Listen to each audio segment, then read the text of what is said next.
Hello students, हम DLD का subject discuss कर रहे थे, जिसमें आज हम एक बहुत ही इम्पोर्टेंट टॉपिक जो कि आपके पास है के मैप, इसको डिस्कस करेंगे। तो चलिए स्टार्ट करते हैं। के मैप, जिसको हम डीएलडी के अंदर कार्नफ मैप भी कहते हैं, ये क्या है? अगर हम इसको डिफ़ाइन करें तो इसकी डेफिनेशन कुछ यूँ है: a visual method for simplifying Boolean expressions. कि ये एक मेथड है जिसकी मदद से हम अपनी बूलियन एक्सप्रेशंस को सिंप्लीफाई कर सकते हैं, आसान बना सकते हैं। बूलियन एक्सप्रेशंस क्या होती हैं? लेट्स सपोज आपके पास ये एक एक्सप्रेशन है a.b प्लस a.c। तो ये एक्सप्रेशन को हम बूलियन एक्सप्रेशन तब कहेंगे कि अगर आपके पास यहाँ पर जो वेरिएबल्स हैं उनकी वैल्यूज़ या तो 1 हो या 0 हो, यानी कि बाइनरी नंबर में वैल्यू हो, तो आपके पास ये जो एक्सप्रेशन है ये कहलाएगी बूलियन एक्सप्रेशन। तो बाद में ऐसा होता है कि हमारे पास जो ये एक्सप्रेशंस हैं ये बहुत ज़्यादा कम्प्लेक्स होती हैं। तो इन कम्प्लेक्स एक्सप्रेशंस को सोल्व करके उनको सिंप्लीफाई करने के लिए हम के मैप का इस्तेमाल करते हैं। इसके अलावा इसका एक और फ़ायदा ये है कि हमारे डिजिटल सर्किट्स की जो डिज़ाइन हैं वो सिंपल हो जाते हैं और हमारी जो कॉस्ट है उन डिज़ाइन को बनाने के लिए, उन सर्किट्स को बनाने के लिए वो कम हो जाती है। के मैप की कुछ और प्रॉपर्टीज़ को डिस्कस करते हैं, उसके बाद हम एक एग्जाम्पल की मदद से देखेंगे कि किस तरह से आप बूलियन एक्सप्रेशन को सिंप्लीफाई कर सकते हैं के मैप की मदद से। तो K map is a table made up of cells. कि के मैप के अंदर हम एक टेबल बनाते हैं और उस टेबल के अंदर बेसिकली सेल्स होते हैं। नेक्स्ट वो कहता है फॉर n वेरिएबल्स के मैप विल हैव 2 की पावर n सेल्स। कि अगर आपके पास n नंबर ऑफ वेरिएबल्स हैं तो उसके लिए जो आप टेबल बनाएंगे उस टेबल के अंदर जो सेल्स होंगे उनकी तादाद होगी 2 की पावर n। लेट्स सपोज आपके पास एक एक्सप्रेशन है जिसके अंदर 2 वेरिएबल्स हैं a और b। अब आपने इसका के मैप बनाना है, तो कितने सेल्स वाला के मैप बनाना है ये हमें कैसे पता चलेगा? उसके लिए फार्मूला है 2 की power n। n means number of variables. कितने वेरिएबल है? 2 है, तो 2 की पावर क्या हो जाएगा? 2, और इसका आपके पास आंसर क्या आएगा? 4। यानी कि 2 वेरिएबल्स की अगर आपके पास एक्सप्रेशन है तो उसके लिए जो आपके पास के मैप बनेगा उसके अंदर 4 सेल्स होंगी, कुछ इस तरह से। ये मैंने 2 वेरिएबल्स की एक्सप्रेशन के लिए यहाँ पर एक टेबल बनाया है जिसके अंदर 4 सेल्स हैं और हमारे पास वेरिएबल्स क्या हैं? ए और बी। अब हमने इन ए और बी वेरिएबल्स को इस टेबल के ऊपर रिप्रेजेंट करना होता है। उसके लिए हम क्या करते हैं? मोस्टली हम लेफ़्ट साइड वाले को हम इस लेफ़्ट साइड यानी कि यहाँ पर लिख लेंगे, यहाँ पर इसकी वैल्यूज़ आ जाएंगी, और बी को हम यहाँ पर लिख लेंगे और ऊपर वाली साइड पर आपके पास बी की वैल्यूज़ आ जाएंगी। अब इनकी वैल्यूज़ क्या होगी? तो क्योंकि हम बूलियन एक्सप्रेशन की बात कर रहे हैं तो ए की वैल्यू या तो 0 होगी या फिर 1 होगी। इस तरह से b की वैल्यू भी यहाँ पर 0 होगी या फिर 1 होगी। और ये आपके पास रेडी हो गया है एक 2 वेरिएबल का कार्नफ मैप, यानी कि के मैप।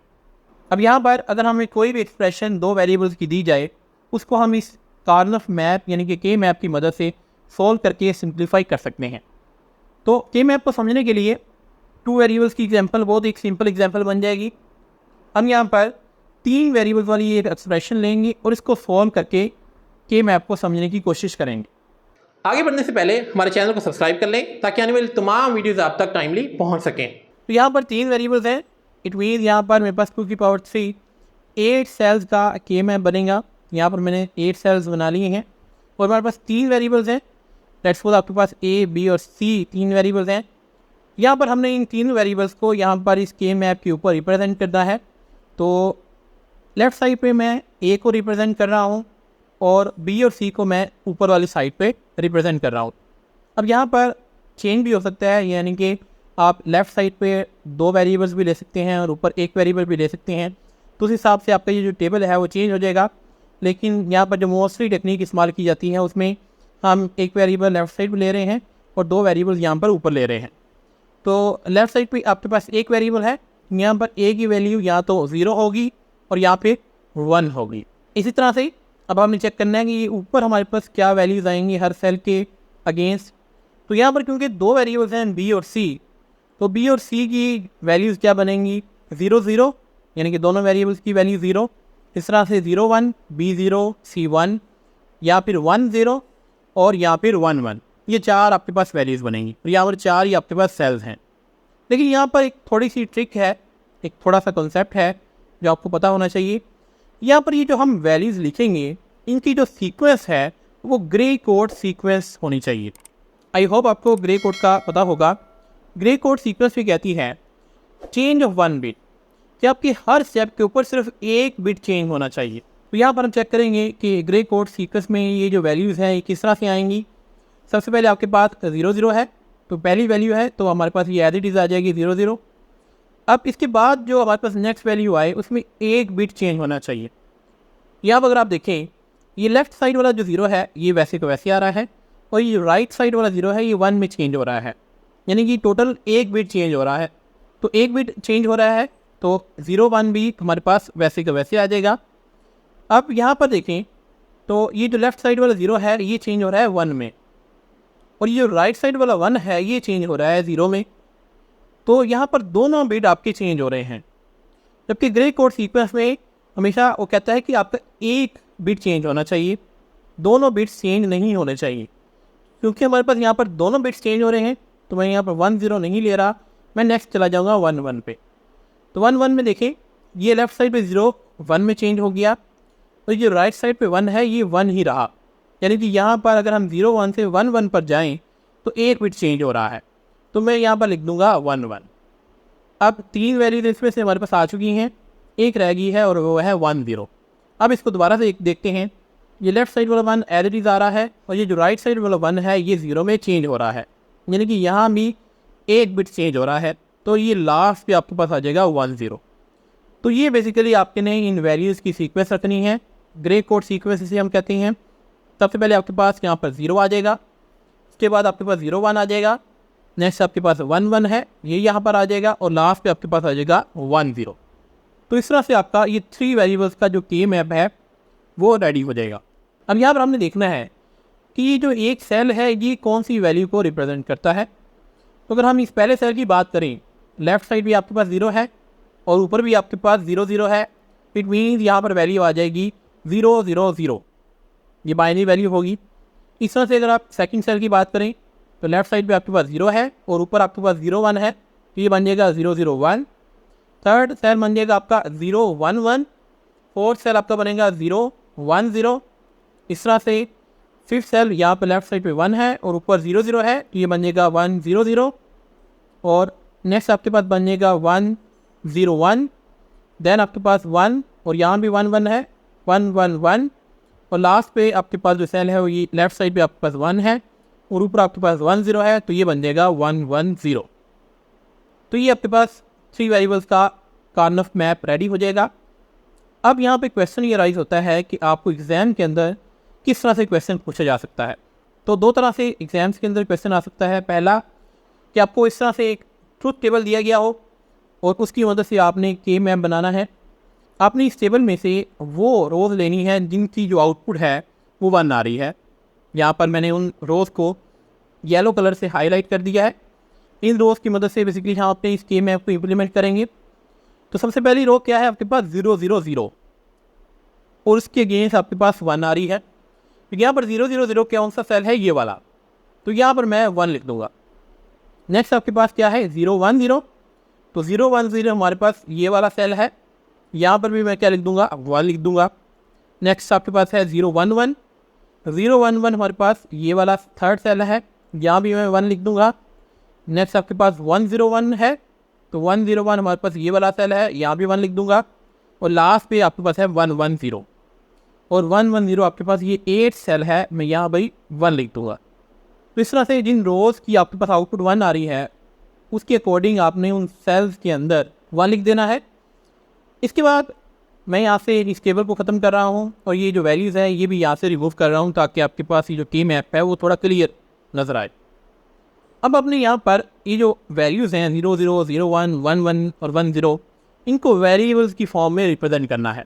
इस तरह से अगर आप लेफ़्ट साइड पे देखें तो ए 0 बेसिकली क्या होगा, 0 होगा ए का बार यानी कि कम्प्लीमेंट, और 1 आपके पास क्या होगा ए, यानी कि अगर ए की वैल्यू 1 है, जब हम ए का कम्प्लीमेंट लेंगे तो ए की वैल्यू क्या हो जाएगी 0 हो जाएंगी। तो ये आपके पास वेरिएबल्स की यहाँ पर रिप्रेजेंटेशन आ जाएगी। इस तरह से ऊपर अगर देखें तो 0 0 का मतलब है बी बार और सी बार। इस तरह से 0 1 का मतलब है बी बार और सी, 1 1 का मतलब है बी और सी, और 1 0 का मतलब है बी सी बार। तो इस तरह से आपने इन वैल्यूज़ को वेरिएबल्स की फॉर्म में लिख लेना है। इसके बाद आपने यहाँ पर वंस के ग्रुप्स देखने हैं कि कोई 8 का ग्रुप बन रहा हो, 4 का बन रहा हो या 2 का बन रहा हो।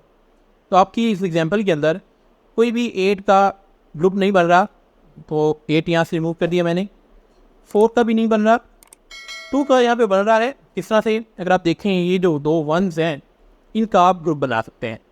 आप इन ग्रुप्स के अगेंस्ट आपने मिन टर्म्स डिफाइन करनी होती हैं। मिन टर्म्स मीन्स कि आपने टर्म्स बनानी है किस तरह से। इन वंस की ये लेफ्ट साइड पे देखिए क्या आ रहा है, ए बार आ रहा है, तो मैं यहाँ पर लिख लूँगा ए बार। अब इन वंस की ये ऊपर वाली वैल्यूज़ को देखें, यहाँ पे आ रहा है बी सी और यहाँ पे आ रहा है बी सी बार। इनमें आपने वो वेरिएबल्स लेने हैं जो चेंज नहीं हो रहे। यहाँ पर बी देखें, बी यहाँ पर चेंज नहीं हो रहा, बी यहाँ भी बी है और यहाँ भी बी है, तो मैं यहाँ पर बी ले लूँगा। और सी, यहाँ पर सी था और यहाँ पर जाके क्या बन गया, सी बार बन गया, यानी कि चेंज हो रहा है, तो मैं सी को यहाँ पर नहीं लूँगा।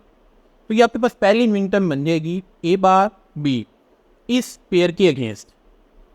अब आपने चेक करना है क्या कोई और पेयर, कोई और ग्रुप बन रहा है। तो यहाँ पर अगर आप देखें एक और ग्रुप बन रहा है ये वाला 1 और 1 का। अब इसके अगेंस्ट आप मिन टर्म बना लेंगे, मैं यहाँ पर लिखूँगा प्लस।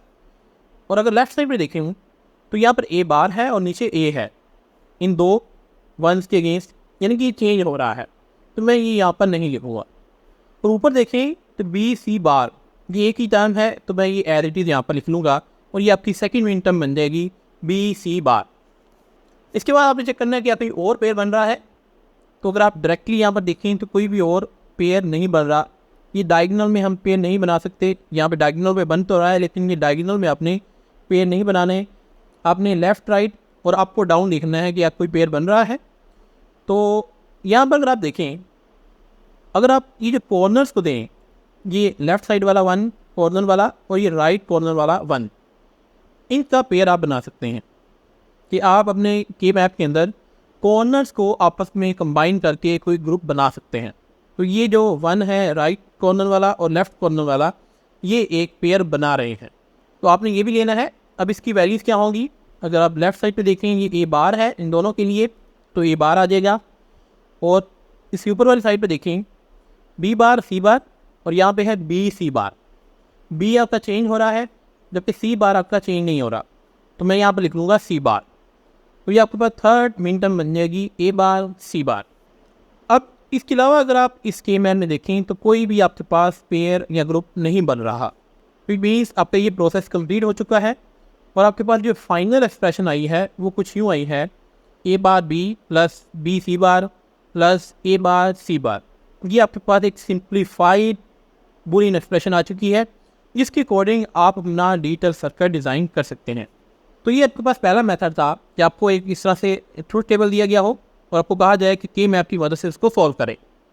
इसके अलावा आपको क्वेश्चन इस तरह से भी आ सकता है कि आपको मिन टर्म्स बताई हो 0, 2, 3, 5 और 6 और आपको कहा जाए कि इसको के मैप की मदद से सॉल्व करें। तो इसके लिए सबसे पहले आपको क्या करना है, आपने इन सेल्स का बाइनरी नंबर फाइंड कर लेना है। जिस तरह से अगर आप ये सेल नंबर 1 में देखें तो 000 ये बाइनरी नंबर है, इसको डेसिमल में हमने कन्वर्ट कर लेना है। तो 000 को डेसिमल में अगर हम कन्वर्ट करें तो ये 0 की इक्वल होगा। इस तरह से 001 को अगर हम डेसिमल में कन्वर्ट करें तो ये 1 होगा। ये आपके पास 011 3 की इक्वल आएगा, 010 2 की इक्वल आएगा, 100 4 की इक्वल आएगा, 101 5 की इक्वल आएगा, 111 7 की इक्वल आएगा और 110 6 की इक्वल आएगा। ये आपके पास इन सेल्स के डेसिमल नंबर बन जाएंगे। अब आपने ये क्वेश्चन देखना है, तो यहाँ पर सबसे पहले है 0, यानी कि 0 वाले सेल के अंदर 1 लिख देना है आपने। फिर है 2, तो 2 आपके पास ये है, यहाँ भी आपने 1 लिख दिया। फिर आपने 3 वाले सेल में 1 लिख दिया, 5 वाले सेल में 1 लिख दिया और लास्ट में आपके पास है 6, तो 6 वाले सेल में भी आपने 1 लिख दिया। तो ये आपके पास सेम वही एग्जाम्पल है। तो सेम उसी तरह से आप इनके पेयर्स बनाएंगे और अपनी जो फाइनल बूलियन एक्सप्रेशन है वो फाइंड कर लेंगे। तो इस तरह से बेसिकली आप के मैप के ज़रिए किसी भी बूलियन एक्सप्रेशन को सिंप्लीफाई कर सकते हैं। आई होप आपको आज का लेक्चर क्लियर हो गया होगा कि के मैप क्या है और ये किस तरह से आप इसको इम्प्लीमेंट कर सकते हैं। आज इतना ही, मिलते हैं नेक्स्ट लेक्चर के अंदर। Thank you very much.